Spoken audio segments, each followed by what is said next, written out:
Welcome back to Dravin's Den Weekly Roundup. We're covering May 11th through May 17th. Another Monday, another week where humanity somehow survived itself. Somewhere out there this morning, somebody spilled coffee on their shirt before work, forgot why they walked into a room 3 separate times, and stared blankly into the void after hearing the phrase, "per my last email." And honestly, that still sounds less stressful than some of the moments we're covering tonight.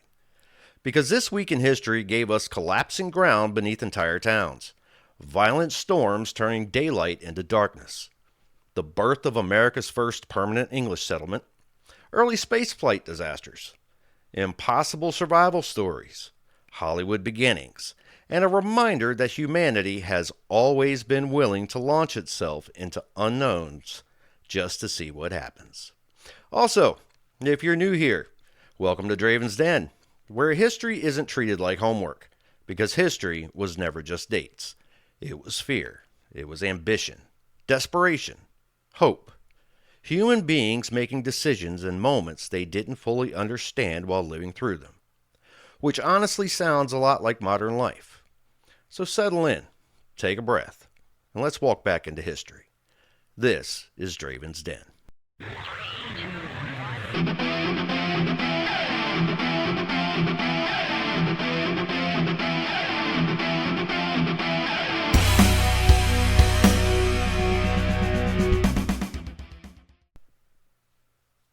May 11th, the day the ground opened beneath Minnesota. It was 1894. Miners working deep underground near Virginia, Minnesota, accidentally unleashed one of the strangest mining disasters in American history. Inside the Franklin mine, workers struck something nobody expected, an underground reservoir. And the moment the rock wall gave away, millions of gallons of water exploded into the mine shafts. Not slowly, not gradually, violently. Men underground suddenly heard what survivors later described as a roar like the earth was splitting apart. Water surged through the tunnels with enough force to tear equipment loose from the walls. Miners scrambled through the darkness, trying to climb ladders before the shafts completely flooded. Some escaped only minutes ahead of the water. Above ground, things somehow became even more surreal. As the mine filled, the land above it began collapsing inward. Roads cracked open. Buildings shifted. Entire sections of ground slowly sank as the earth beneath the town destabilized. Residents stood outside watching pieces of Minnesota literally disappear into the ground. And somehow, despite the scale of the disaster, no lives were lost. Which honestly feels almost impossible considering how quickly everything unfolded. History likes to remind us that disasters rarely announce themselves first. Most people wake up expecting an ordinary day, until suddenly the ground beneath them changes, literally. May 12th, the Midwest storm that turned daylight into chaos. On May 12, 2022, one of the most destructive weather outbreaks in recent American history exploded across the northern plains and upper Midwest. Meteorologists officially classified it as a derecho. A massive, fast-moving wall of storms capable of producing hurricane-force winds across hundreds of miles. But honestly, that definition still doesn't fully explain what people experienced. The storm system tore across more than 450 miles in under 8 hours. Wind gusts reached speeds over 80 miles per hour in some areas. Power poles snapped like twigs. Roofs peeled off buildings. Massive farm structures folded like cardboard. And then things became even more terrifying. Ahead of the storm line, violent winds kicked up enormous clouds of dry soil, creating giant walls of dust, what they call a haboob. That swallowed highways across South Dakota, Nebraska, and Minnesota. Drivers on Interstate 90 suddenly lost all visibility. Imagine driving at highway speed, what's it out there, 70? And watching the entire world disappear into brown darkness. Multiple vehicle pileups followed almost immediately. Meanwhile, hidden inside the storm system were rain-wrapped tornadoes. Not clearly visible funnels. Not dramatic movie-style tornadoes. No. These were embedded storms buried inside dust and rain. Meaning some people never even saw the tornado coming. By the end of the outbreak, dozens of tornadoes had touched down across the region. Entire communities lost power. Emergency crews worked nonstop. And once again, nature reminded humanity that modern technology still doesn't make us invincible. Preparation always feels excessive, right up until the moment you desperately wish you prepared more. May 13th, the beginning of English America. May 13th, 1607. 104 English settlers arrived along the James River in Virginia and established Jamestown, the first permanent English settlement in North America. At least permanent eventually. At first, Jamestown was barely surviving. The settlers arrived aboard 3 ships: the Susan Constant, the Godspeed, and the Discovery. Back in England, investors imagined riches, gold, resources, trade routes, maybe even a passage to the Pacific Ocean. Instead, the settlers found mosquitoes, disease, contaminated drinking water, starvation, and conditions so brutal that many nearly died within months. And honestly, the location itself was terrible. The marshy environment created outbreaks of dysentery and typhoid. Fresh water was limited. Food supplies ran low constantly. Then came what history now calls the starving time. During the winter of 1609 to 1610, people resorted to eating horses, even leather, even rats, just to survive. Of the hundreds living there, fewer than 100 survived that winter, and yet somehow Jamestown endured. Eventually, tobacco farming transformed the colony economically. More settlers arrived. And the settlement became the foundation for what would later become English colonial America. Which is strange to think about historically, because one of the most influential settlements in American history nearly collapsed before it ever truly began. May 14th, the Soviet mission that accidentally stayed in space. In 1960, the Soviet Union launched Karabi, Sputnik 1, known in the West as Sputnik 4. Why there was a difference, who knows. The first major test flight for the spacecraft system that would eventually carry human beings into orbit. This was early space exploration, meaning humanity was still figuring things out in real time. The spacecraft carried life support systems, communication equipment, cameras, and even a life-size human dummy designated to simulate an actual crewed mission. And initially, everything worked. The spacecraft orbited Earth successfully while transmitting engineering data back to Soviet scientists. But then came the problem. When ground control attempted to bring the capsule home, the guidance system malfunctioned. Instead of pointing directly for re-entry, the spacecraft actually went the wrong way. And then the retro rockets fired. They boosted the capsule higher into orbit instead of slowing it down. Imagine spending years designing a spacecraft only to accidentally throw it farther into space during recovery. And here's the craziest part. The spacecraft stayed in orbit for over 2 years afterward. Then in 1962, pieces of it finally re-entered Earth's atmosphere. One surviving metal fragment slammed directly into a street in Manitowoc, Wisconsin, which means somewhere in America, an unexpected citizen nearly got hit by a falling Soviet space hardware during the Cold War. History gets weird sometimes. But despite the failure, the mission still provided critical data that helped pave the way for Yuri Gagarin becoming the first human in space just 1 year later. Because progress usually looks messy while it's happening. May 15th, the escape that shouldn't have worked. During World War II, a Polish resistance fighter named Jan Karski risked his life to expose one of history's darkest realities. Karski secretly entered Nazi-controlled areas to witness conditions inside concentration camps and Jewish ghettos firsthand. What he saw horrified him. starvation, mass suffering, systematic brutality, entire populations being destroyed in ways the outside world still struggled to comprehend. And then somehow, he escaped.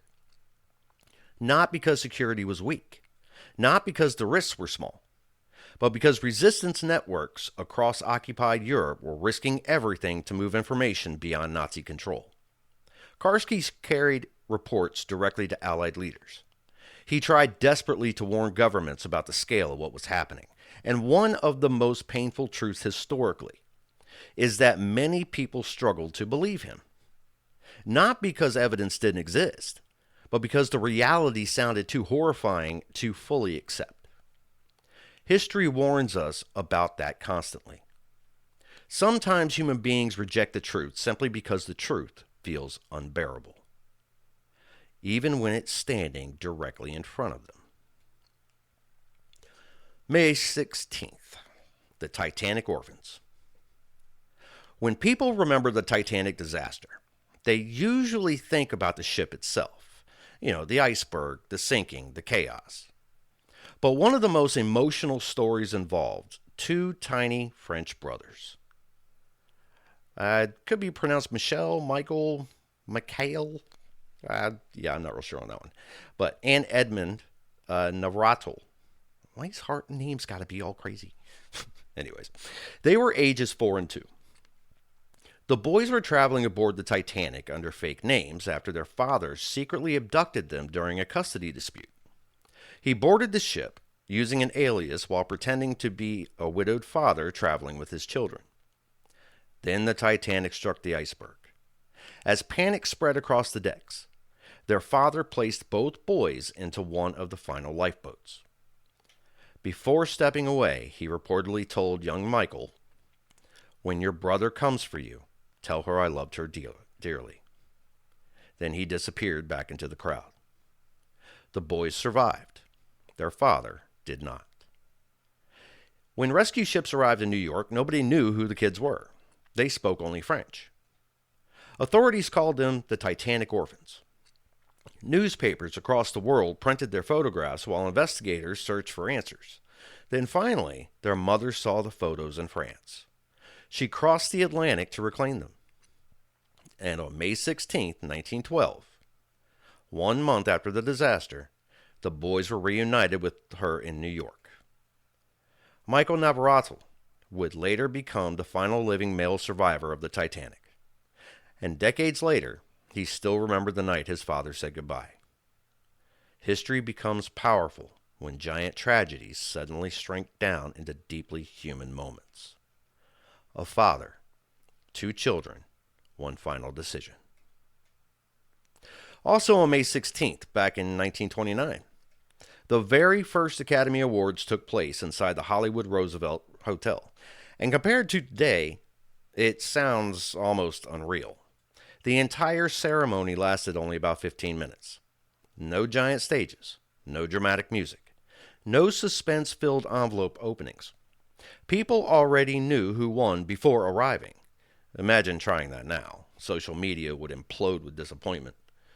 But even then, people understood something important. Stories matter. Movies matter. Art matters. Because during difficult times, human beings need escape. And only months later, the Great Depression would begin. Suddenly, movies became more than entertainment. They became emotional survival. May 17th, the day civilians reached space. On May 17, 2004, a volunteer civilian team called the Civilian Space Exploration Team launched a homemade rocket called Go Fast from Nevada. And against all odds, it worked. The rocket climbed more than 72 miles above Earth, crossing the Kármán line, the internationally recognized boundary to outer space. Meaning for the first time in history, an amateur civilian organization successfully launched a rocket into space without being a government agency. No NASA, no military, no billion-dollar national program.